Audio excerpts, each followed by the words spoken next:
What was the biggest frick you in history? Ferruccio Lamborghini was a rich man owning his company that built tractors. He talked to Ferrari about the imperfections of his car and how to improve them, and they basically laughed at a young tractor mechanic trying to tell them about sport cars. So he decided to start making luxury sport cars to compete with Ferrari, and thus, the rivalry was born. So I'd say the middle finger of this guy to Ferrari was pretty noticeable.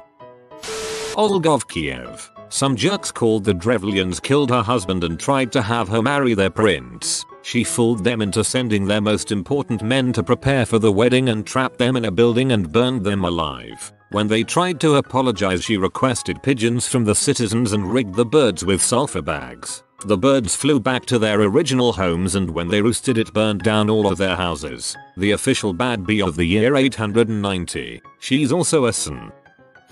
The Rats of Tobruk. An Australian garrison in Tobruk during World War II that became infamous during an 8-month siege against an armored German-Italian Afrika Korps. The tactics of the soldiers surprised the Germans, and that usually when the lines are pieced by armored forces the enemy retreats. Not so the Tobruk garrison, who instead advanced and attacked the infantry running behind the tanks while letting the armored division overextend itself without support. I cannot understand you Australians. In Poland, France and Belgium, once the tanks got through, the soldiers took it for granted they were beaten. But you are like demons. The tanks break through and your infantry keeps fighting. Eventually they got a Nazi war propaganda specialist to broadcast radio messages in Radio Berlin in an attempt to lower morale and deride the defenders, calling the soldiers in Tobruk cornered rats because of their tactics and using tunnel networks to flank and steal supplies, and their supply ships floating scrap iron. But rather than be demoralized, the Australians started calling themselves rats and their supply ships the Scrap Iron Flotilla,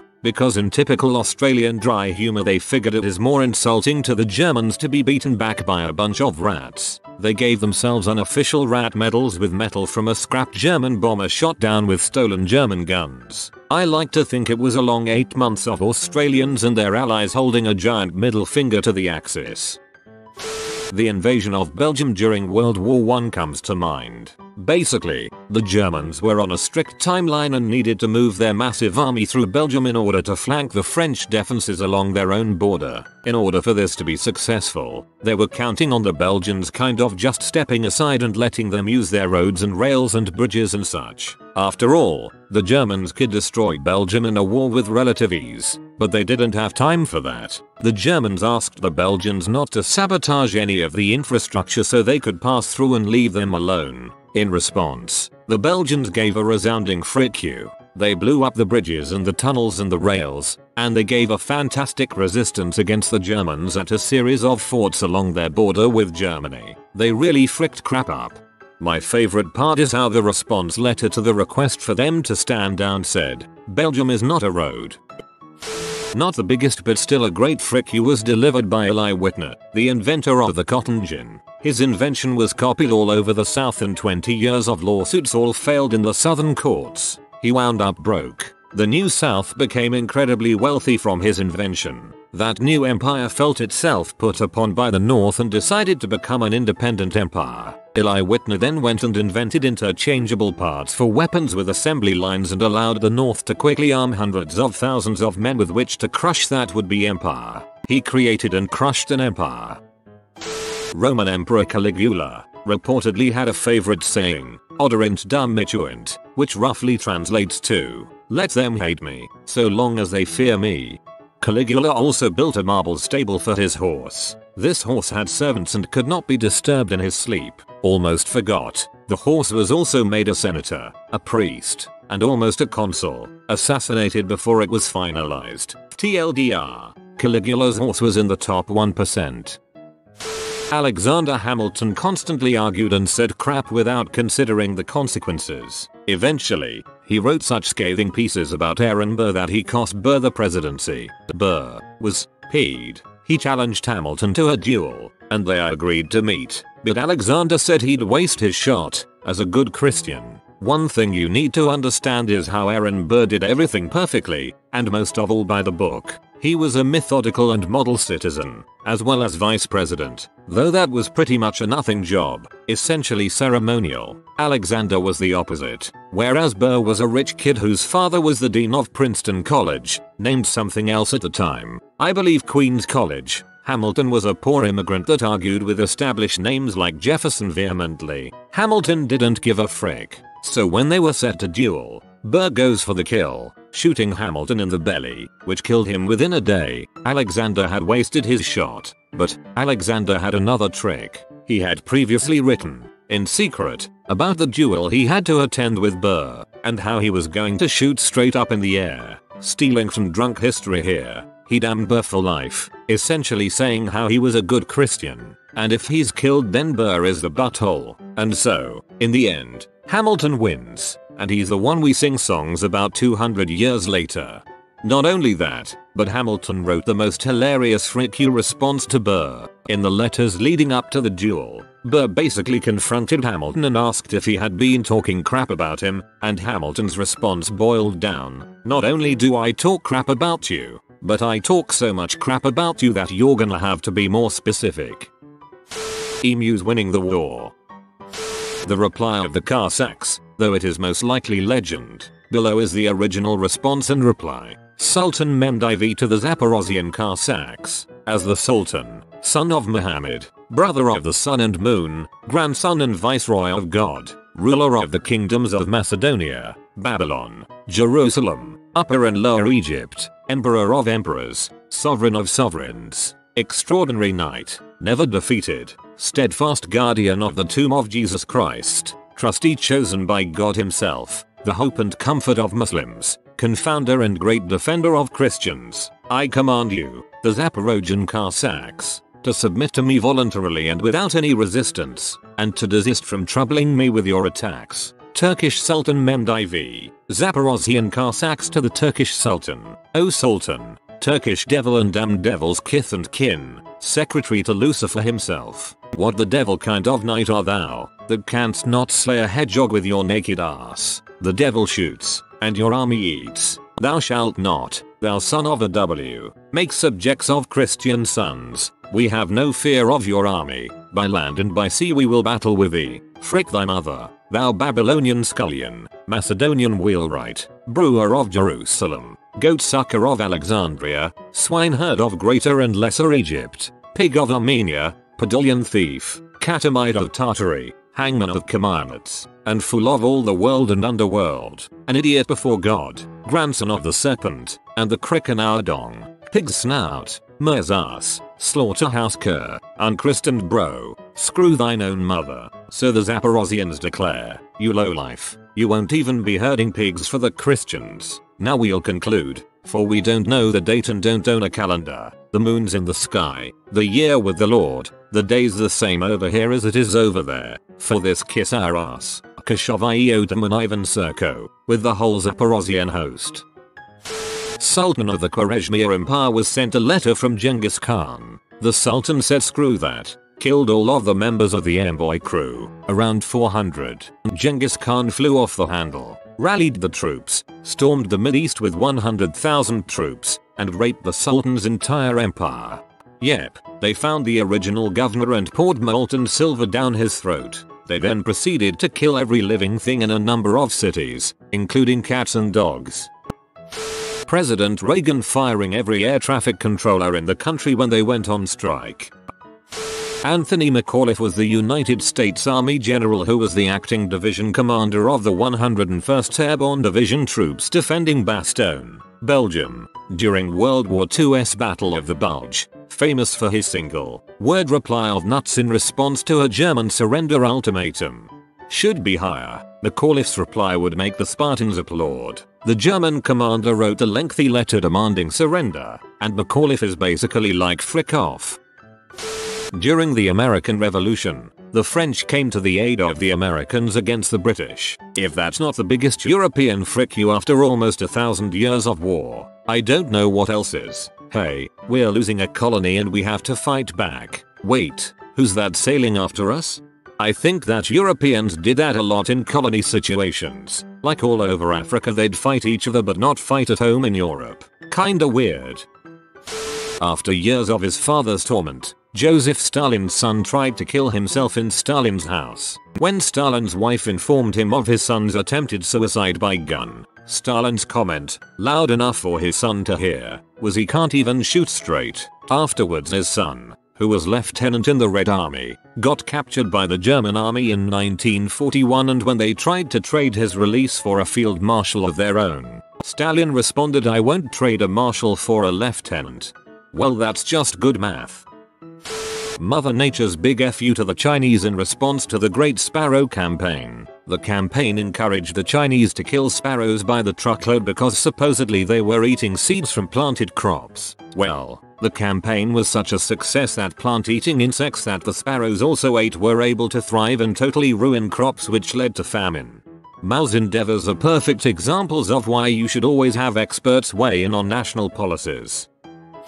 The Mongols were essentially the Borg of the Middle Ages. They would show up at your city gates with a massive, stinking army of hardened killers and demand that you surrender, be integrated into the Mongol Empire and pay tribute. If you didn't do this immediately, they would simply kill every person in the city, relentlessly and brutally. The Mongols actually had quotas for how many people each member of the army was responsible for killing. It's believed that the Mongol conquests were responsible for the death of over 5% of the world's population. If you did join the Mongol Empire, they were actually pretty tolerant as far as the Middle Ages go.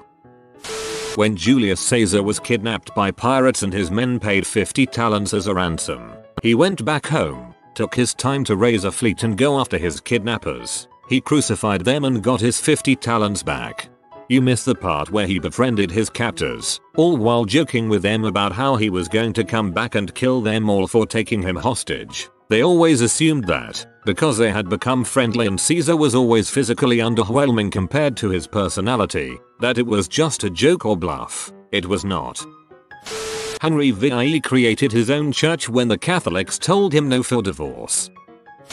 Queen Gorgo of Sparta, when asked why only Spartan women were equal to their men, because only Spartan women give birth to men. Not the biggest, but Molotov said he wasn't bombing Finland, he was bringing them food. In actuality, he was bombing them. Finns got cheeky and called the bombs Molotov bread baskets. Finns made the Molotov cocktail as a drink to go with the bread. A Molotov cocktail is much flammable poor man's grenade meant to set someone on fire rather than just flat out kill them. It might not be a huge frick you, but it's one of my favorite historical facts.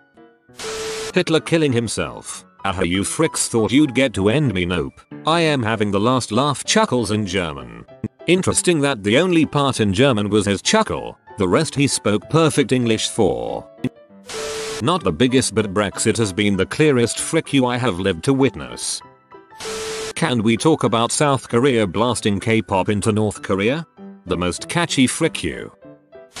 The Greeks saying a huge resounding no to Mussolini's ultimatum to allow the Axis forces to enter the Greek territory in 1940. It forces admiration.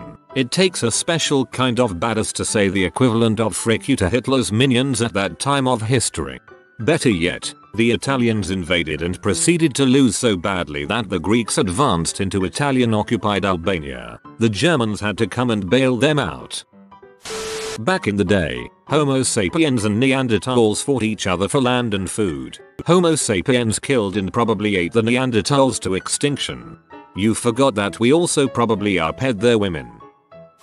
When Hitler said he didn't even want to fight Britain and he was only trying to get them to stop policing the world, after he managed to bottle up Britain and bomb them constantly, he turned his attention to Russia. Hitler knew that Britain hated Russia and was betting that they would not come to Russia to help them. Hitler also knew that if Britain did not help Russia, they would be essentially going back on their word. To Hitler's surprise, Britain and the United States helped Russia anyway. So multiple frick yous going on here. Hitler attacking Britain was a big frick you for them policing Europe. Hitler's attacking Russia despite having a treaty with them was a big frick you to Russia. Britain helping Russia even though they hated Russia was a big frick you to Hitler. Also, Hitler made France sign their surrender in the same train car that Germany was forced to sign surrender in.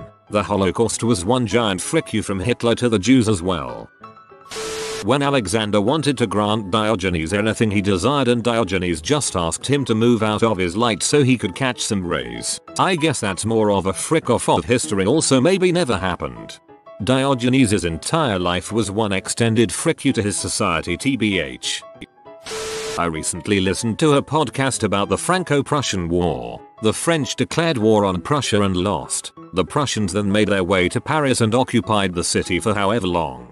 They were underestimated and in victory took Alsace-Lorraine. The Prussians then brought their king to Versailles and let him crown as Emperor of Germany in the old royal palace of France. Vlad Dracul of Wallachia, part of Romania, was visited by Turkish diplomats. He told them to remove their turbans out of respect. They refused, explaining that, as Muslims, they had to keep their heads covered. Vlad's guards seized the men. The turbans were then nailed to the Turks' heads, and they all died in a big pool of blood on the floor, sometime in the mid-1400s. When Arminius led Varus into the trap at Teutoburg Forest in 9 AD, and defeated 3 Roman legions. After 100 years of fighting the Carthaginians for dominance of the Mediterranean, the Romans finally conquered Carthage and then evacuated and enslaved the entire population, burned the city to the ground, and plowed over the fields with salt to ensure that no civilization would ever arise there ever again.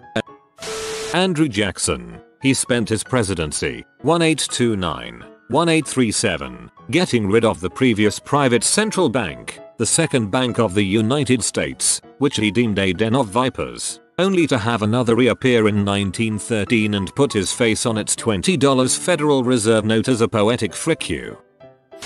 Hannibal crossing the Alps. Rome was not expecting a Carthaginian army to come from that direction, especially with elephants. So I guess it's also the biggest surprise mythfrikers of history as well. Bringing elephants didn't help much in terms of military might, but it did show Rome that Carthage could deploy its most intimidating weapons wherever they dang well pleased. Hey Todd, what happened to that Jewish guy who could walk on water and heal the blind and stuff like that? Oh, well, we caught that sucker working on a Sunday and claiming to be the son of God. So you know what we always do with those types. Note to self, don't cross Todd. Plenty of frick you level spite in the Third Roman Servile War. Spartacus and company didn't just beat Roman consular legions, they stole their fricking symbols. When Gannicus and Castus's forces were defeated, the Romans recaptured 5 eagles, 26 cygna, and 5 fasces. When Crixus was defeated, Spartacus's response was to rush to the legion that killed him, destroy them, and then turn right around and destroy the legion that following him. And you know what he did with the survivors? Made them fight in gladiatorial games against each other in honor of Crixus. Roman citizens and soldiers, as gladiators, fighting for a slave. When Crassus chases Spartacus to the toe of Italy, Brutium, he builds a wall pinning Spartacus's slave army. Spartacus offers to surrender, on the condition that the civilians among his forces go free. Crassus tells him to get bent. Spartacus responds by dragging a Roman soldier out in front of Crassus's wall and crucifying him. Crucifixion was reserved for traitors, slaves, and foreigners, not Roman citizens. Crassus and Pompey finally defeat Spartacus and crucify some 6,000 survivors all along the road between Capua and Rome, the Appian Way, as a reminder to gladiators and slaves to not do that again. When Japan was surrendering at the end World War II, USS Missouri flew the same flag that was flown by Admiral Perry when the US Navy first entered Tokyo Bay in 1853. We were forcibly ending their policy which severely limited foreign trade, and opening a country that had been operating on isolationist policy up to the broader turnings of the world. I like to think of it as the history majors frick you. Alexander Hamilton promoting Thomas Jefferson when he and Aaron Burr had been colleagues, and he hated Jefferson. The Germans signing an armistice with France during World War II. Not only did they single-handedly beat the French and British armies, they forced the French to surrender in the same train car that the Germans surrendered World War I in. And they blew up the carriage at the end of the war, so the Allies wouldn't get the same satisfaction. In 1347 the port city of Kaffa in the Crimea was under siege by the Mongols. The Mongols were forced to end the siege when their forces were depleted by the bubonic plague, before withdrawing the commander, Yani Beg, ordered the corpses catapulted over the city walls. The plague spread westward across Europe, eventually killing 30 to 60% of the population. You serious? What was the dirtiest trick ever pulled in the history of war? During the Second World War, German forces would rig crooked wall paintings to explode when straightened with hopes that it would kill Allied officers when they came in to set up command posts. The logic being that Private Joe Blow clearing the building, looking for enemies isn't going to care, or even notice if a painting is askew. But General Robert Important Guy, who sets up his new command post in the building and is in his office for hours, probably would. The Germans also strung piano wire across roads to take out anyone riding by in a jeep. When Timur the Lame was about to attack the city of Shivas, he promised the 3,000 Christian Armenian Sipahis that he would not shed any of their blood if they surrendered. They did, and, true to his word, he had them all buried alive. In World War I, the Allies became used to the smell of chemical weapons and would put their gas masks on quickly. The Germans changed their tactics and would use nearly odorless vomit-inducing chemicals that would absorb quickly into the lungs first. Then, once soldiers were vomiting and couldn't keep their gas masks on, they would fire the main artillery barrage containing the lethal chemicals.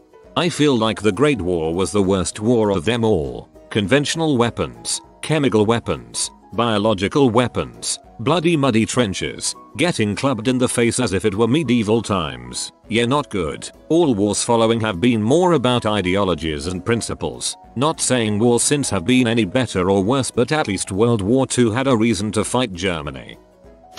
The actor George Sanders found out that his friend, David Niven, was very chummy with Winston Churchill during the war. He asked Niv to give the Prime Minister a note detailing his idea for a new bomb that the RAF could drop on German cities. It would be exactly the same as all the old bombs, except it would have a wind-activated siren attached to it. So when the bombs dropped, the German civilian population hiding in shelters would hear the siren, think that the all clear was being sounded and come out, just as the bombs hit. Niven didn't say how Churchill took the idea.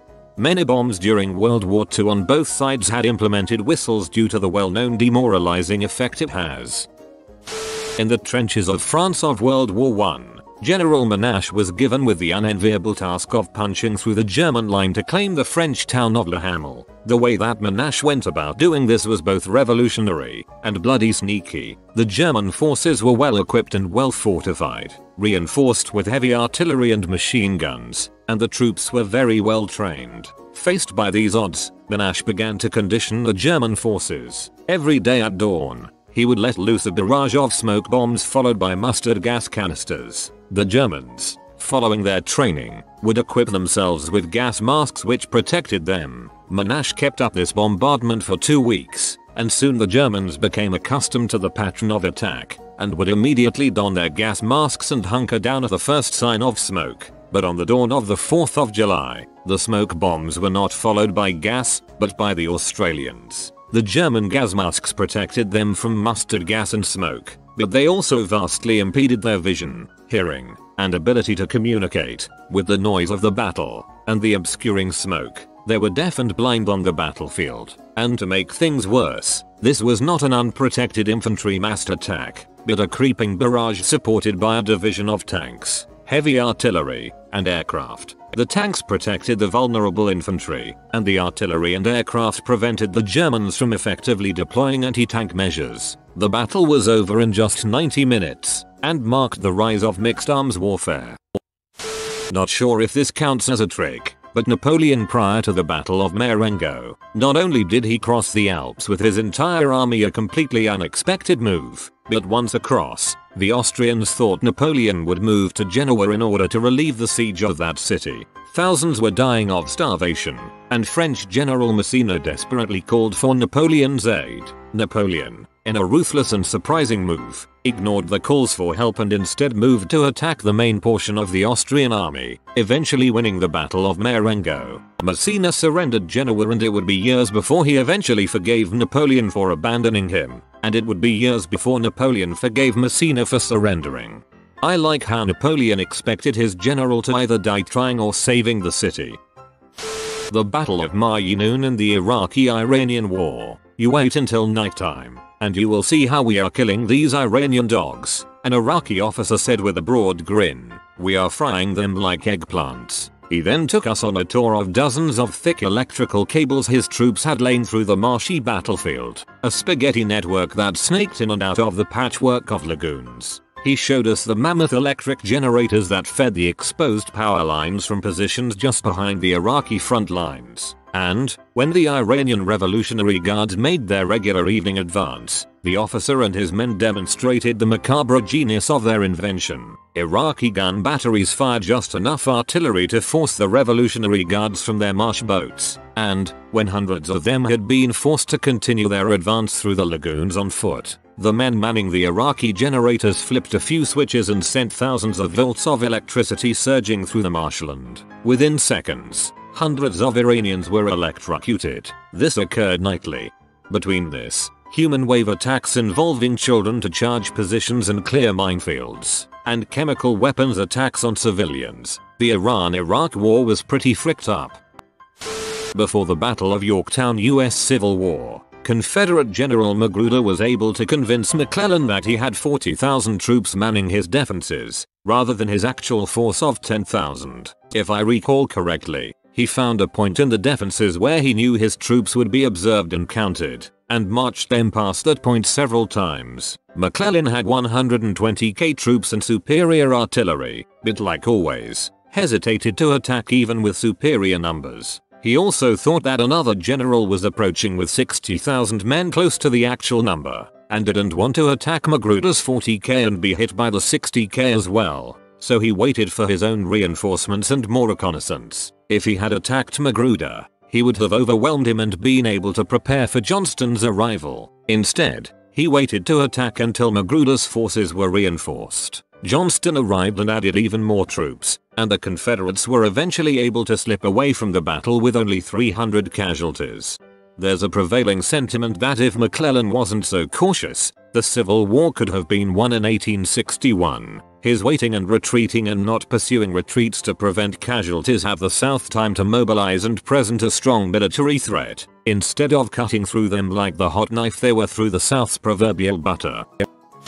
The British pulled a dirty trick during the African campaign in World War II. At every well and oasis they could find they hung a sign that said danger, poison in English and German. It was only when the Germans complained that poisoning wells was a war crime that the British pointed out that yes, poisoning wells was a crime, but merely hanging signs was not. The water was perfectly drinkable. According to some records in The Art of War, it is considered a good strategy to corner your men and have the enemy attempt to wipe them out, because when the only means of escape survival is through the enemy, then your own men will fight to the death.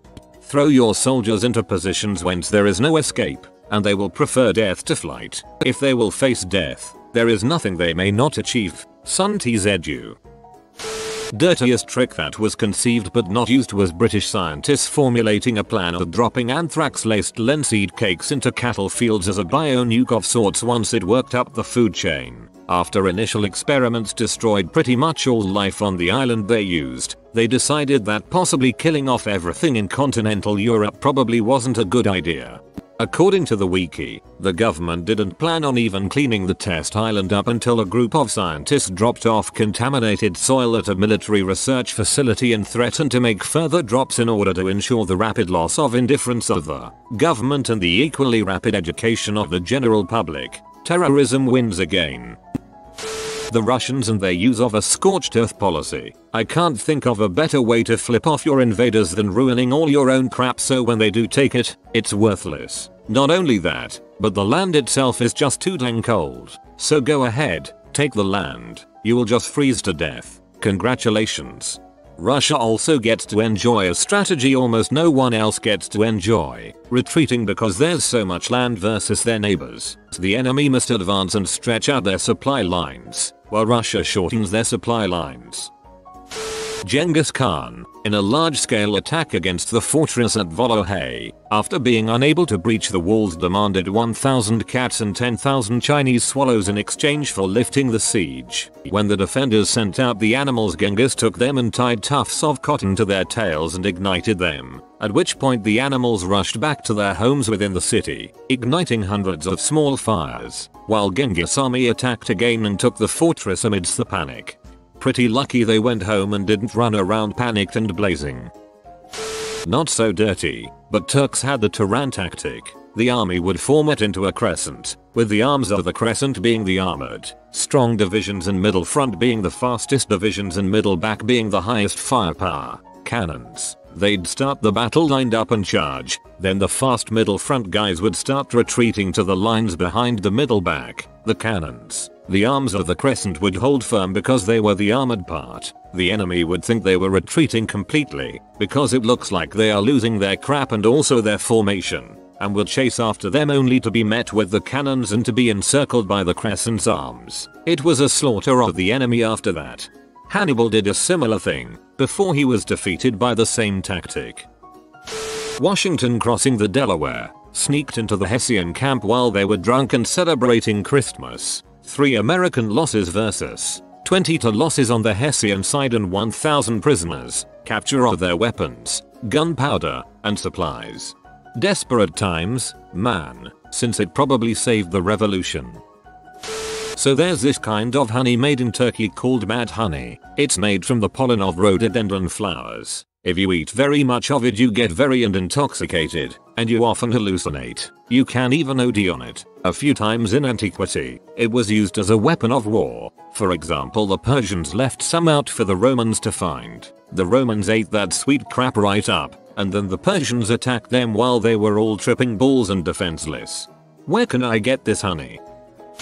Back in the English Civil War there was a certain nobility in battle where you were supposed to be able to see your opponents and you would stand and fight. Cromwell decided this was stupid and in numerous battles would send troops round the side hidden by trees and bushes to tear through the cavaliers before the fight properly began. It was a lot dirtier a trick at the time. I think the start of World War II when Hitler made prisoners dress like Polish soldiers and let them attack Germany so that Germany could run over Poland. Sneaky bastard. Also promising not to invade the rest of Czechoslovakia after being given all their border defenses, then proceeding to invade the rest of Czechoslovakia basically unopposed. Hopefully it hasn't been mentioned already, but some of the USA's tricks during the Cold War to assassinate Fidel Castro were pretty mad. One idea attempted by the CIA included putting thallium salts into his shoes so that his beard, eyebrows and body hair to fall out. It was considered that this would cause his downfall as no one would take him seriously after that. The British wanted to put doses of estrogen in Hitler's food to make him more feminine. They thought he would then be more caring and end the war. Hannibal's snake-filled pots, which were loaded onto catapults.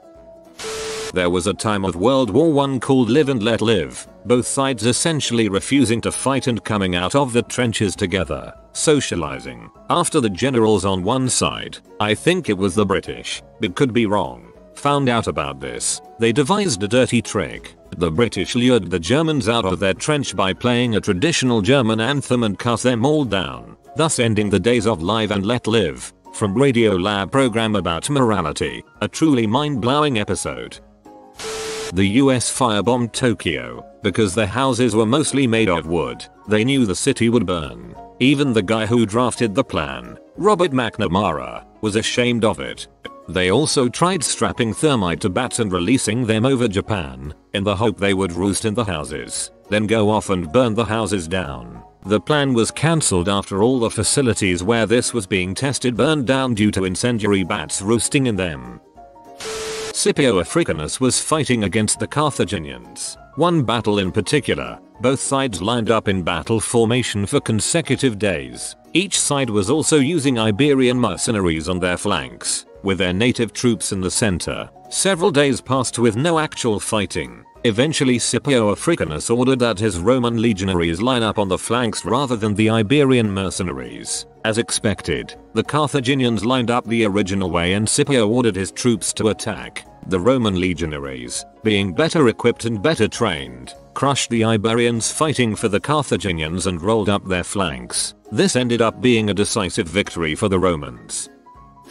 Maybe not the dirtiest, but according to my point of view a very unethical trick. Near the end of the Great War, Italy and Austria signed a contract of peace on the 3rd November 1918. The Austrians thought that the contract was valid from the moment the signature was written. but in fact the contact became valid on the several days after the 3rd November. But the Austrian troops have already started to travel back home. Thus South Tyrol was unprotected. The Italian army recognized that and silently invaded South Tyrol. The dirty trick comes now. An Italian named Ettore Toloma always wanted South Tyrol to become a part of Italy, so he translated the names of very common locations into the Italian language. Then he presented his map to the Allies, claiming that South Tyrol had previously been a part of Italy. Due to that lie, South Tyrol was promised to Italy in the Treaty of London. Since then our small region is a part of Italy.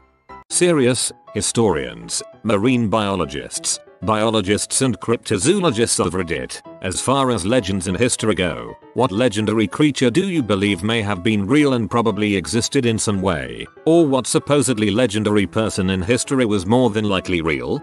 Archaeologist here. There's a really interesting ancient Egyptian story called the Shipwrecked Sailor, in which a man is washed ashore a beautiful island and is apprehended briefly by an enormous serpent. In the story, the serpent tells him that there used to be hundreds of others like him, but a falling star wiped them all out. I think it's unlikely that the Egyptians had knowledge of dinosaurs, but there's a site called Wadi Hittim that has thousands of ancient whale skeletons from the Eocene. I think it's possible they could have seen these skeletons and mistaken them for giant snakes. Herodotus actually tells similar tales of giant flying snakes in Egypt, and I suppose if you saw these skeletons but no trails, you might think they were capable of flight. Depending upon how they were excavated, I'd have to imagine the pectoral fins of a fossilized whale could even have resembled wings, though I'm not sure if any images of their flying snakes were winged.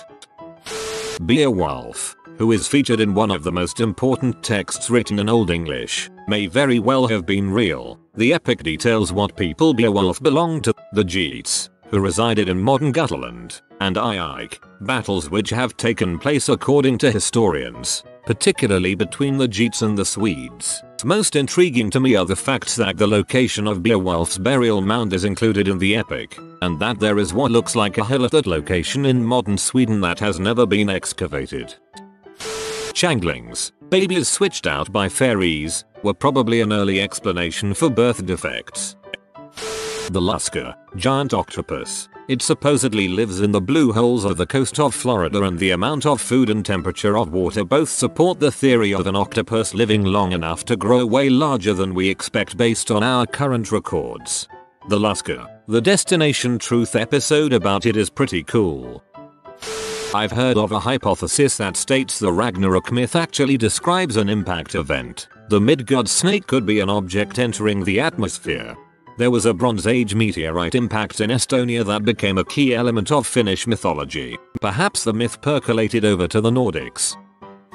Many myths about sea serpents probably stem from oarfishes. They look like sea serpents, are absolutely huge, live in almost every ocean and sometimes wash ashore. I got all that information from a River Monsters episode though, so take it with a grain of salt.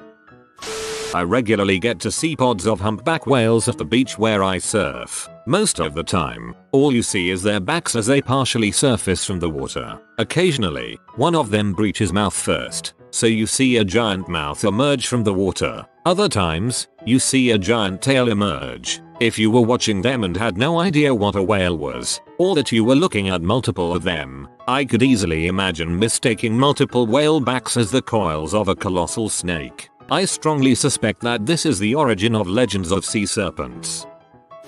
Very simple mythological creatures like black dogs were probably exaggerated stories of encountering wild dogs in the dead of night. They're often described as having glowing eyes, which isn't an unusual effect when torchlight is reflected in dogs' or cats' eyes. The black dog spirit myths of the British Isles are also likely the grim Professor Trelawney was talking about in The Prisoner of Azkaban. OROC could have been real. It was most likely inspired by the elephant bird of Madagascar. An elephant bird was like a big butt ostrich about 9 feet high. They didn't go extinct until the 16th or 17th century. For sure. Also, even a condor could appear and probably be misidentified as being twice the size it is if someone that wasn't familiar with it saw one in the wild. I forgot where I read this, but when people are afraid of something out in the wild, their accounts of it can make it out to be much larger than the real thing due to stress or fear. There are many diseases that the origin of the vampire myth can be traced back to, however I think rabies fits it the most. In the olden days, people would tie those suspected of it to trees. In about 3 days time the disease would drastically change them. Extreme light sensitivity, paleness, aggression, excessive drooling. They would try to attack you and have bouts of either extreme slow fatigue or even adrenaline. Also, rabies can be passed from person to person through a bite, not just an infected animal. Rabies honesty sounds like how a modern zombie virus would work, but unlike science fiction, rabies is real and terrifying. The Cyclopes of Greek mythology. Go Google up an elephant skull. There's this huge hole right in the middle of it looking to all the world like a single eye. Now add this to the knowledge that the Cretan dwarf mammoth left subfossil bones on Crete easily discoverable, was 1 meter at the shoulder, and could be more or less assembled into a giant humanoid. You don't even need to rearrange the bones, just make the skeleton stand on its hind legs, remove the tusks and boom, a cyclops skeleton. The Kraken. The mythological and terrifying creature that lived on the Nordic seas. The legend never clarified if it was a giant squid or anything else, but it's the most accurate thing. The legend may have been created by people devising the bodies of giant squids, 16 meters long, and they supposed it was a deadly monster. The Kraken was born. The Norwegians invented high carbon steel when they were making swords. They would out the bones of predators into the molten metal which added carbon. The fact that they didn't grasp the scientific concept made it even more metal. The interesting part is that they believed that adding the bones to their weapons would imbue them with a kind of magic power, making the weapon stronger. The Maori people of New Zealand have long told stories of the pauke, a monstrous bird that was big enough to hunt and eat humans. Many believe that these stories are referring to the Haast seagull. It was the largest species of eagle ever to have lived on Earth, with weights of around 30 pounds and wingspans almost reaching 10 feet. It lived on New Zealand's South Island and primarily hunted the flightless moa bird, which weighed around 500 pounds. Given the large size of its main prey, it's likely that the eagle may have also targeted lone humans as well. Interestingly enough, the Haast eagle went extinct around the year 1400, not long after the Maori arrived in New Zealand. It's thought that its extinction can be attributed to habitat destruction combined with the extinction of the moa due to hunting by the Maori.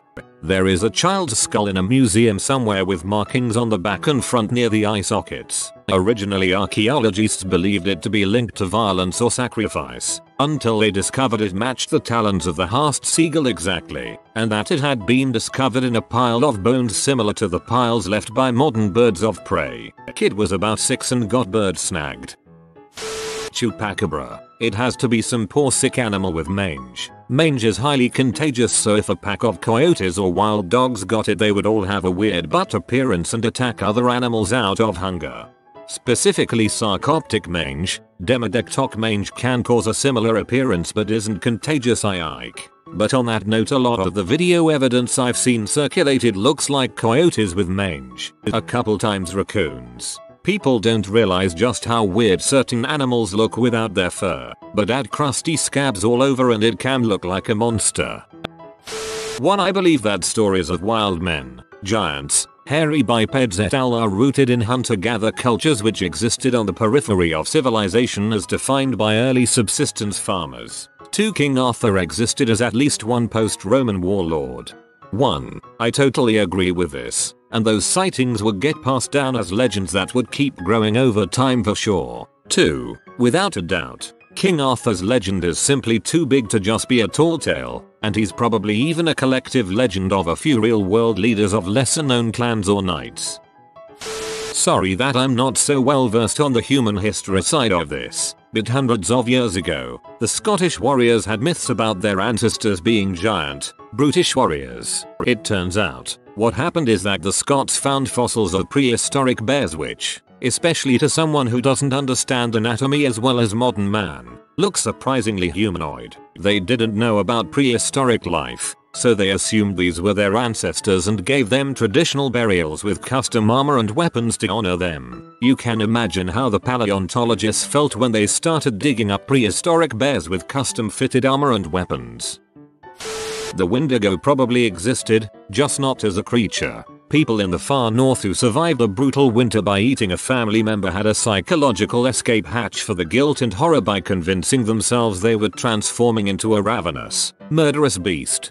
They'd continue killing and eating in a hysteric delusion that they had no control over it. Wendigo hunters would then have to come and kill them and perform a shamanic ritual to assure the rest of the tribe that the taint wouldn't spread. It's actually an incredibly fascinating study into culturally specific mental illness. The lengths the mind will go to in order to avoid dealing with a traumatic event are so extraordinary that in that culture they would actually continue to murder and cannibalize fellow tribe members under the delusion they had transformed into a monster.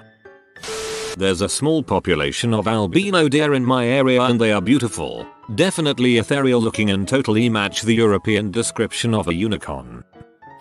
The Piasa bird and the river panther, Miss Hibiji. There was probably some species of large eel-like species that existed in the Mississippi River that has long gone extinct. There are too many concurrent myths describing similar-ish creatures from different places and cultures along the rivers in the North America. Giant eels and even massive catfish definitely account for some serious lake and river monster sightings. There's pictures and records of a giant world record catfish reaching about 9 feet in length. And if one of those suddenly surfaced and plummeted it would look almost exactly like a massive serpent or something along those lines. I'm actually a biologist, but this has nothing to do with that lol. My family is from Saudi Arabia. Back in the 40s, some tribal people still lived in these ancient caves on cliff sides, often in ravines, like they'd done for thousands of years. My uncle grew up in a town near one of those tribes. They had their own dialect of Arabic and kept to themselves unless they needed something, usually medicine or something like that. Apparently his whole town thought the cliff people were jinni, mythological fire spirits who can take human form, and so would never charge them for anything. They'd just give them what they wanted while praying under their breath. 1. Based on multiple descriptions of the Australian cryptid, the Bunyip, I firmly believe them to be seals who swam inland. 2. The Kraken were likely colossal squid which swam up to the surface. 3. The black demon shark of Mexico is just a large great white with pigment issues. I believe a different theory on the Bunyip, that it's a story passed on about megafauna. The Kraken probably existed. It could just be a colossal squid, but those sailors had to have seen something. You also have to remember how much smaller watercraft used to be. Large ocean-going vessels are an invention of only the last few centuries. A sail yacht you have at the marina is bigger than most historical boats. Even the carvels and junks that traverse the world were seldom much bigger than 20-something meters. When I was working in the Amazon I was told of a creature called a chalanchaqui. They make gardens in the forest, generally of all one species of plant, and if you encounter them you are supposed to walk around them. If you must pass through you ask permission, walk through quickly, and don't touch anything. If you don't obey this the chalanchaqui will attack you. Well, those forest gardens are the large hives of leafcutter ants, and if you spend any time inside them or disturb the vegetation in them the ants will come out and attack you. Alright, as a historian, giants. They exist in some form over many cultures in history. My favorite story is about a Native American tribe that told the story of the giants that killed them to near extinction generations upon generations ago and how they were a horrible beast and quite large, all the characteristics of giant. Truth be told, and this is probably true of most legends accounts of giants, that it's just a height relative thing. A majority of a population was quite small back in the day. Besides being easier to hide and run, less body mass meant less food needed and more chances of survival. But I digress. People were quite small, like average 5-footers and less. Anyone who was taller was probably considered a giant, and all whole tribe of giant people 5 feet 10 and above must have been especially terrifying when they were a warring tribe or just in conflict with you. So the generational story was just about a smaller height-wise tribe that encountered a taller height-wise tribe and they fought. The story of the giants. The natives have a lot of stories of supernatural creatures that were just odd to them humans. The pale-faced beasts were probably Vikings. Vikings caused a whole migration of a tribe as well. It's really interesting in my field of work to just put things in perspective. You gain so much. In Norse mythology, however, and consider that Scandinavians have always been relatively tall, giants really are described as massive. Just the saying that a lone and seemingly random boulder has been thrown there by a giant would give you a perspective.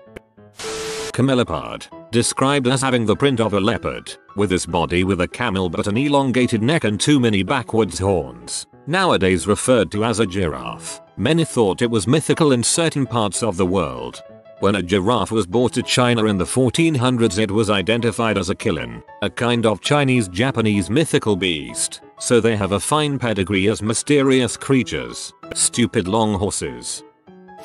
Published archaeologists here, all over the world, from Siberia to Australia, the Himalayas to Ohio, mankind has told stories of tall, bipedal apes that live in the forests. The First Nations of the Pacific Northwest call them the Sasquatch. The Nepalese call them Yeti, but today most people refer to them as Bigfoot. There was an entire line of humanoids called the robust Australopithecines that evolved right alongside us. They were about 9 feet tall, extremely muscular, hairy, omnivorous, and importantly lacked the big brain that we got. Because they mostly fed on things like roots, they were mostly arboreal upright apes that had insane jaw muscles which required an anchor point on their skull called the sagittal crest. This is what separates our branch of the human family from theirs. While we lack the crest and have comparatively weak jaw muscles, we gain the power of speech and abstract thought while our robust cousins got by on brute force alone. Many sightings of Bigfoot often report a domed head, hinting towards the identity of the beast. Their fossils are exceedingly rare. As a matter of fact, all human fossils are rare, especially the really old ones. Nevertheless, the youngest robust Australopithecine fossil is dated to roughly 100,000 years ago. It is entirely possible that they survived long after that. As previously stated, the fossilization process is extremely difficult and some species pass into the dark without ever leaving a fossilized trace of their existence. If the last ones died out sometime around 11,000 years ago, which marked the Younger Dryas extinction event, they would have been around during the peopling of the world, solidifying their place in many cultures' mythology. Is it possible that they're still around today? There is a worldwide environmental collapse culminating in a mass extinction the likes of which the world has not seen for 65 million years. Species are dying out at an exponential rate and habitats are being annihilated for human habitation. If they have not yet gone extinct, they will be within our lifetime. P.S. The aliens did not build the pyramids, you absolute twats. The Kraken is totally a colossal squid that grabbed a boat thinking it was a whale. Boats were smaller back then by a large margin. A lot of yachts are bigger than most historical boats, and the creatures that lived long were probably able to get bigger due to humanity not yet having fished the seas near Barren and not yet having polluted the oceans with massive amounts of propeller and sonar noise. I think unfortunate people in the past with hair disorders where hair covers their body are the root cause of people thinking up the idea of werewolves. This, mixed with the likely solitary lifestyle they had because people found them scary, led to people thinking that they were less than human, and it wasn't long before someone said they were an animal, or at least half animal. TBH, having seen my Italian grandfather shirtless, I understand where they're coming from. The mythical kingdom of Prestigion probably did exist. It's likely Ethiopia, but since information was passed slowly and through hundreds of retellings back in the 14th to 17th centuries, it's likely the story of Ethiopia was mistold after some period of time and respun into the story of the kingdom of Prestigion. The only real cryptozoology stories that I believe are sighting of animals that may have still been alive after they were officially declared extinct. This would be things like the Tasmanian tiger, the Japanese wolf, and potentially the ivory-billed woodpecker. I love that there's still sightings of thylacine, and a lot of Aussies don't believe they're extinct. One of my anthropology professors, primate evolution, is convinced Bigfoot exists and is the result of a line of Gigantopithecus that survived and has avoided human detection and capture for 100,000 years. There are actually several anthropologists who believe this theory.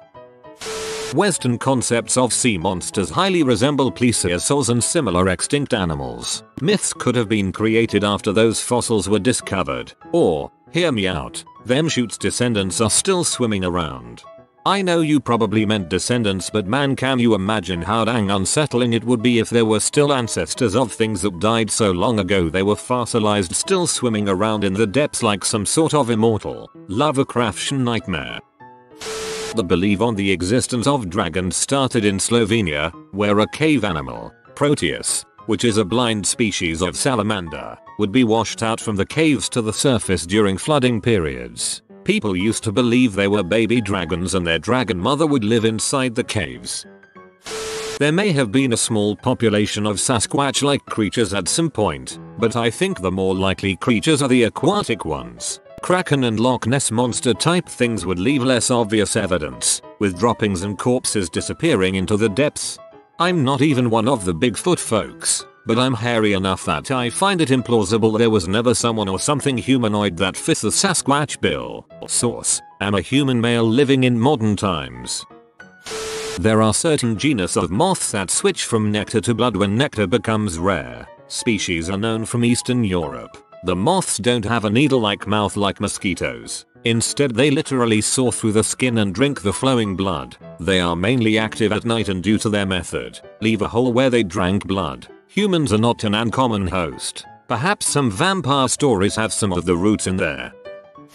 A dragon, but not the way you think. In Poland where I live, there's one story of a dragon that nested under the hill called Wallen Krakow and demanded to be given food, otherwise he would kill people. The dragon was eventually tricked into eating food poisoned with sulfur and, according to the sources, exploded. But that's not important. The story, while it used the Polish name for a dragon, smok, never mentions any dragon-like features, not wings, no fire breath, no scales, etc. What I believe, I'm no historian, just a history nerd, is that the dragon in this story was actually human. He could freely communicate with other humans to threaten them, but was somehow seen as someone very dangerous, someone inhuman. It could have been a serial killer or a one-time murderer cornered into the cave who used his aura of dangerousness to try to buy some time while he looked for a way to escape.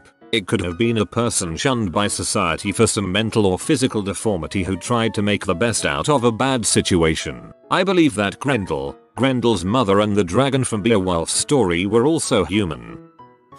If we accept that it actually existed, I believe that Goliath, of David and Goliath fame, might actually have been real, or at least, that it's possible he might have. Human gigantism is a well-known genetic mutation. The tallest known man in history was Robert P. Wadlow, who was 8 feet 11 inches. It's perfectly possible that in prehistory, there was someone who was even taller, whose name is lost to the sands of time.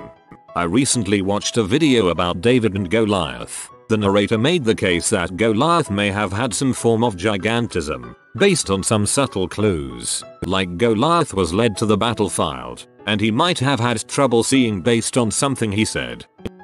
History buffs of Reddit. What is a piece of history that often goes overlooked despite being very interesting or funny? There was a word that American soldiers used to call medics over to them if injured. World War II, over in Japan. The name Tallulah was chosen due to the L sounds in the name. The Japanese pronunciation of this was noticeable, not nearly as noticeable as them yelling medic, which was done by the Japanese soldiers to lure American medics over to kill them. Anyway, I wrote a poem about this history tidbit in college, and I think it will always be one of the least suckiest things I've written. During the First Sino-Japanese War, a Chinese admiral pawned one of the main guns on his flagship to a scrap dealer, in order to pay off some gambling debts. This was the same war where the Empress embezzled from the army to fund her palace renovations. It's amazing they lost that one. The American Hippo Bill. During a meat crisis in 1910, some American legislators wanted to introduce African hippos to the southern wetlands so we could all enjoy lake cow bacon. Obviously, the bill never passed. We have a huge rodent problem here in New York City. I suggest we introduce black mambas into the city to eradicate the problem. Attila the Hun had a son named Erp. He also left this son absolutely nothing, dividing his kingdom between 3 other sons. So he got no inheritance, and a hysterical name. In Bernal Diaz del Castillo's The True History of the Conquest of New Spain, he mentions that a priest died during his time with Cortez. When searching through his stuff, They found a leather adult toy. Another funny incident. They held Montezuma hostage in modern-day Mexico City. While a hostage, he still had gold and was a king, so he was treated half decently. One of the Spanish guards accidentally farted in his face. The guard was embarrassed and apologized profusely for humiliating a noble. To show there were no hard feelings, Montezuma gave the guard a gold piece. The stupid guard then farted again, hoping to get another gold piece.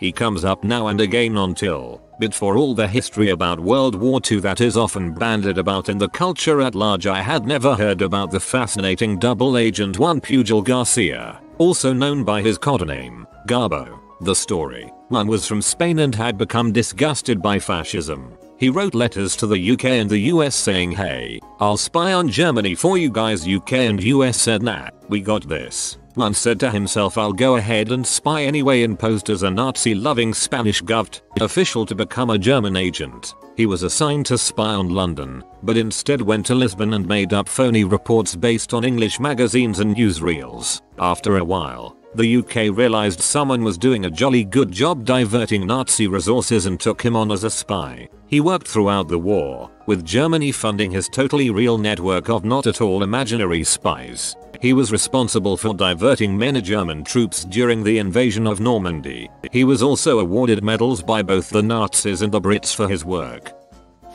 That time Liechtenstein sent 80 soldiers to war and they made a friend, so they returned with 81. I love how simple and hilarious this is. I will preface this by saying our sources from the time are sketchy at best, so this may not have happened, but I digress. We all know Charlemagne, yes? King of the Franks and all that. Well, while he did a great deal for the Frankish legacy, he wasn't the first independent Frankish king. That honor went to a guy named Childeric, and this dude must have been fine as frick because his sexual escapades are insane. So Childeric was actually king twice, but he never got usurped. Nope. He was instead exiled, not for killing anyone or crap like that, just because he fricked so many of the Frankish nobles' wives. Genuinely, the sources tell us he was banished because all the lords realized that their wives were all cheating on them with the same dude, and so told the king to frick off. So he duly did, and ended up in the court of another barbarian king as an ally to him. During this time, he got into the royal court, got chatting with the king's wife, and you guessed it, diddled the lass. Following this, rather than keeping it a thing on the down low, Childeric straight up declared that he was marrying the wife, ran off with her, and brought her back to the nobles that thought they were finally rid of the horny bastard. Fortunately for women everywhere, this queen seems to have had a bit of metal, because nothing else is written about him running off with any other important women. Instead he had a son, a lad named Clovis, and thus began the rise of the Frankish Empire that spawned modern-day Germany and France. So too modern European nations have a grandfather who was just a massive horny frick. Childeric takes the seduction focus, abdicates due to faction demand, goes to an ally's court, seduces the ally's wife, the ally divorces his wife, Childeric marries the wife, he presses his claim, becomes king again, and has a son with God. Tier stats. When Cortez conquered the Aztecs, he had 10 feet 000 of native allies who were more than eager to help because the Aztecs used them as slave and sacrifice farms. Robert Liston, for whom Listerine is named if memory serves, is the only person in history to have performed a surgery with a 300% mortality rate, meaning that 3 people died from one operation. The patient died of gangrene. Liston cut the fingers of his assistant who also died from gangrene, and he literally scared an onlooker to death by cutting his coattails. This was back when anesthetics were non-existent and speed made a bigger difference. The Byzantine Empire, or the Eastern Roman Empire or whatever you would call it, all of it, all the stumbles, all the resurgences, not to mention all the meaningless disasters. Any nation surviving for 1000 years from the Dark Ages to the start of the Renaissance has served well in its time, all things considered. Mark Twain and his buddies decided to join the Confederate Army. It was an excuse to get away from the wives, hang out in the woods, and drink. This went on for a couple of weeks, until word came that the Union Army was advancing. Shortly thereafter, all the men quit their made-up unit and headed home. During World War II, there were sightings up and down the eastern coast of U-boats. Hemingway heard there was one off Key West and decided he should hunt it down. He and a couple buddies loaded up a boat with booze, guns, and grenades. They were unsuccessful and returned home shortly after the booze ran out. The Aztecs are overlooked in most history classes, but they were far from the primitive tribesmen that most people think of. At the height of its power, Tenochtitlan, the capital of the Aztec Triple Alliance, was rivaled in size by cities like London and Constantinople, and it was all built on a giant artificial island. It's a shame their culture was obliterated, because though they might have been a bit too obsessed with sacrificial killing, they were an incredibly fascinating civilization. On top of this, they were defeated by Cortez and his handful of European soldiers, as well as almost 100,000 other natives that were enemies of the Aztecs. People tend to leave that part out. It could easily be argued that if they weren't so obsessed with sacrificing and fighting their neighbors, they would never have been beaten.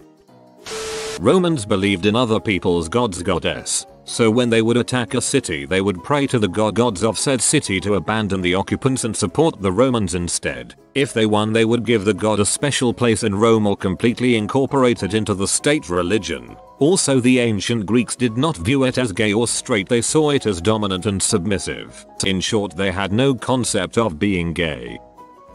Cato the Elder, a Roman senator, would give several vehement speeches, all ending in something along the lines of Carthago delenda estate, roughly translating to Carthage must be destroyed. Carthage did end up getting destroyed a couple years after he died. Years later, Cato the Younger was on the Senate. Julius Caesar was reading a note during a meeting, causing Cato to accuse him of being a spy. After Caesar denied the accusations, Cato asked Caesar to read out the note, because if he really was innocent, he wouldn't have anything to hide. Caesar agreed. It was a love note from Cato the Younger's sister. Furthermore, I think Carthage should be destroyed. That thing with Cato the Younger and the note happened with Julius Caesar, not Augustus.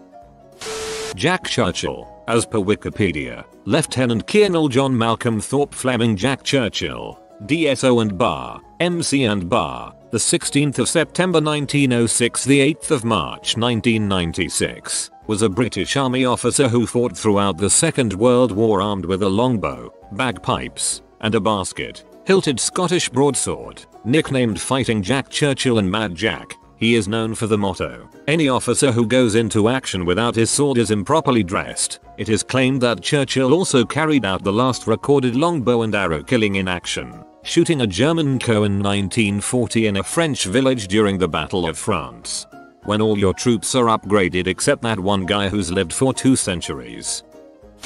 The Victorians were not prudes. That factoid about having the legs of furniture covered? Yeah, that was a joke Brits made about Americans' perceived prudery. Then again, the Brits were pretty goddamn kinky. Spanking was known as the English vice because it was offered in so many brothels and had lots of erotic novels written about it. Prostitution was one of the only ways women could support themselves without hard labor. Of course, plenty of men and women realized they could make a fortune as pimps or madams, so sex slavery, or white slavery, was a big problem. The thing that fascinates me about this period is that it looks all chaste at first glance, but sexuality was really a driving force in so many aspects of society, and once you're familiar with the attitudes and euphemisms of the time, you can see that sex was everywhere. The trick was to drape it in pretty words and crimson blushes.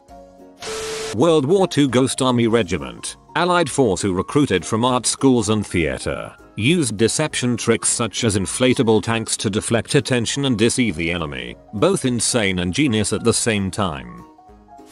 I'm going to say European kings named Charles. The Charleses in France had an unfortunate tendency to be labeled with less than complimentary epithets. Charles the Fat, Charles the Bald, and Charles the Mad. That always tickled me. Also, King Charles II of England was a badass. Ever been to a pub called the Royal Oak? That is named after the tree Charles climbed to escape the Roundheads when he was fleeing the Civil War. Top quotes. I always admired virtue but could never imitate it. In response to his brother's concerns about assassination attempts on Charles II, I am sure no man in England will take away my life to make you king. When Parliament questioned his aptitude for kingship in Parliament, I'm definitely the best king in England at the moment. The Sea Peoples. I am totally fascinated by them. I am currently reading 1177 BC, the year civilization collapsed by E.H. Klein. It focuses on Egypt, who really was the only civilization to withstand the sea people. I thoroughly enjoyed hearing how kamikaze pilots would crash into things to terrorize and damage them. However, this wasn't as effective as they thought. Unfortunately and hilariously, the ironic problem was that nobody was able to go back and report that it wasn't working that great. Near the end of the war, the kamikaze planes were basically balsa frames with the nose full of explosives. I read a book entitled Divine Wind many years ago. That fact stuck with me. It's amazing to me they actually managed to get the planes to any location to do any damage. That more than one war has been started because of people throwing other people through a window in Prague. President Andrew Jackson beat up his would-be assassin with his cane and had to be pulled off by Davy Crockett so he wouldn't kill the guy. If you read through the wiki page of serial killer Albert Fish, it's really messed up the crimes he committed, but one pretty random hilarious thing stands out. He began to have auditory hallucinations. He once wrapped himself in a carpet, saying that he was following the instructions of John the Apostle. I like under the trial and execution part they said, none of the jurors doubted that Fish was insane, but ultimately, as one later explained, they felt he should be executed anyway. Savage. During the Second Punic War, Hannibal, the Carthaginian general, repeatedly outsmarted and decisively beat the Romans, to the point that many Romans honestly thought the end was near. It wasn't until Scipio Africanus was made general that the war turned in their favor and they won. The interesting part, sometime after the war, Scipio visited the court of the king of Syria and met Hannibal there, and the two of them had a conversation. Scipio asked Hannibal who he thought were the three greatest generals of all time. Hannibal replied that Alexander was the greatest, Pyrrhus was the second best, a slight jab at Scipio since Pyrrhus fought Rome in the Pyrrhic War, and Hannibal himself was the third best. Scipio thought this was an arrogant answer, since Hannibal had been beaten by Scipio but still thought himself a better general than Scipio. Scipio asked how high on the list Hannibal would be if he had managed to win the war. Hannibal replied that in that case, he would be even greater than Alexander. I like to think of it as a sort of indirect compliment, sort of sweet almost. The Battle of Bowmanville. My grandfather was a prison guard at the German prisoner of war camp in Bowmanville, Ontario, Canada. He told me stories of the riots that took place there. According to him and documents about the place, the higher-ups were ordered to shackle 100 prisoners in retaliation for something the Nazi party did. None of the prisoners volunteered, so they made the officers that were captured pick. When they refused, the guards went to take 100 prisoners and shackle them. Many of the German POWs in the camp resisted and barricaded themselves in the large hall, blocking the doors with seats. They prepared for the worst as they had heard of Americans killing prisoners without hesitation and waited for the gunfire to start. The Canadians gathered 100 men, armed with baseball bats and hockey sticks, and stormed the building. They only used basic weapons so it would be a fair fight. The fighting continued for 4 hours straight. Or according to my grandpa, we gave those Jerry's a good crap kicking that day. 4 hours of boot to ass, but the suckers never gave up. So we covered each other and backed out, locked them in the building and grabbed the fire hoses. The fricks didn't know what hit them when we broke 4 windows and turned the hoses on full blast. So we washed the suckers out of the building. The POWs gave up when the building started to flood and surrendered. As they were marched out of the hall, the Canadian guards who fought them stood in line beside the door and shook their hands, congratulating them on a good fight. There were many more riots around the camp, like 2,500 people total rioted, but most were very quickly captured. This was the main and defining battle of the uprising. Many people were seriously injured and one of the leaders of the riot was shot in the back. I don't think anyone was killed, but I could be wrong. It was probably the most Canadian battle of the whole war. They didn't want to outnumber them in the fight and wouldn't go in with guns cause it was unfair. The most serious injury in the battle for the Canadians, according to my grandpa, was when one of his friends took a jar of honey to the head and it cut up the guy's face pretty bad, with a skull fracture. Otherwise business as usual at the camp. That's the only thing I ever remember my grandpa bragging about besides his butcher shop in the barn for the food he would hunt. If you ever get in a fight, just grab something. 6 people I took out on my own with a broken hockey stick and a chair leg. That was the day we made a mess of the mess hall. My grandpa. The Greek Stoic philosopher Chrysippus died of laughter after watching a drunk donkey trying to eat a fig. Julius Caesar was captured near the island Pharmacusa by pirates who already at that time controlled the sea with large armaments and countless small vessels. To begin with, then, when the pirates demanded 20 talents for his ransom, he laughed at them for not knowing who their captive was, and of his own accord agreed to give them 50. In the next place, after he had sent various followers to various cities to procure the money and was left with one friend and 2 attendants among Cilicians, most murderous of men, he held them in such disdain that whenever he lay down to sleep he would send and order them to stop talking for 30 days, as if the men were not his watchers, but his royal bodyguard. He shared in their sports and exercises with great unconcern. He also wrote poems and sundry speeches which he read aloud to them, and those who did not admire these he would call to their faces illiterate barbarians, and often laughingly threatened to hang them all. The pirates were delighted at this, and attributed his boldness of speech to a certain simplicity and boyish mirth. But after his ransom had come from Miletus and he had paid it and was set free, he immediately manned vessels and put to sea from the harbor of Miletus against the robbers. He caught them, too, still lying at anchor off the island, and got most of them into his power. Their money he made his booty, but the men themselves he lodged in the prison at Pergamum, and then went in person to Junius, the governor of Asia, on the ground that it belonged to him, as praetor of the province, to punish the captives. But since the praetor cast longing eyes on their money, which was no small sum, and kept saying that he would consider the case of the captives at his leisure, Caesar left him to his own devices, went to Pergamum, took the robbers out of prison, and crucified them all, just as he had often warned them on the island that he would do, when they thought he was joking. Plutarch, The Life of Julius Caesar. Hundreds of US communities started using their own currencies during the Great Depression in order to bypass economic downfall. Of course there was the Dust Bowl and other factors at play, but it generally worked. Sometimes, it's as simple as stepping outside the systems that are in place. Some of our problems really only exist on paper.